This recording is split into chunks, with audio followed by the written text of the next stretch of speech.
കഴിഞ്ഞ ദിവസമാണ് ഒരു ഫോൺ കോൾ വന്നത് നന്ദി പറയാനായിട്ട്. 10 വർഷങ്ങളായിട്ട് കുഞ്ഞുങ്ങളുണ്ടായിരുന്നില്ല. ഇപ്പോൾ പ്രഗ്നൻ്റാണ്. ഞാൻ പറഞ്ഞു, നന്നായിട്ട് ഈശോയ്ക്ക് നന്ദി പറഞ്ഞോളൂ.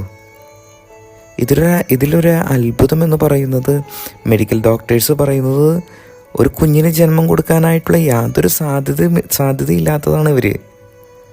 Xi was not fit. ദൈവം എപ്പോഴും അങ്ങനെയാണല്ലോ.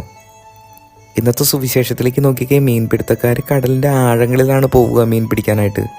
സ്ലീഹന്മാരും അവിടെ തന്നെയാണ് പോയത്. പക്ഷെ രാത്രി മുഴുവനും അധ്വാനിച്ചിട്ടും അവർക്കൊന്നും കിട്ടിയില്ല. കരയ്ക്കടുക്കാറായപ്പോൾ ഈശോ ചോദിക്കുന്നു, മീനുണ്ടോ? ഇല്ല. എങ്കിൽ വള്ളത്തിൻ്റെ വലത്തുവശത്ത് വലയിറക്ക്. തിരിച്ച് ആഴക്കടലിലേക്ക് പോയി അവിടെ വലയിറക്കാനല്ല ഈശോ പറയുന്നത്.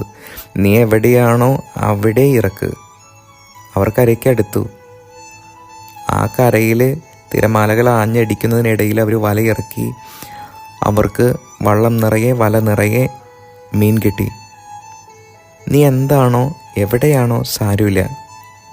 സ്ലീഹന്മാരെ പോലെ ഈശോയെ കേട്ടാൽ മതി. ആമീൻ.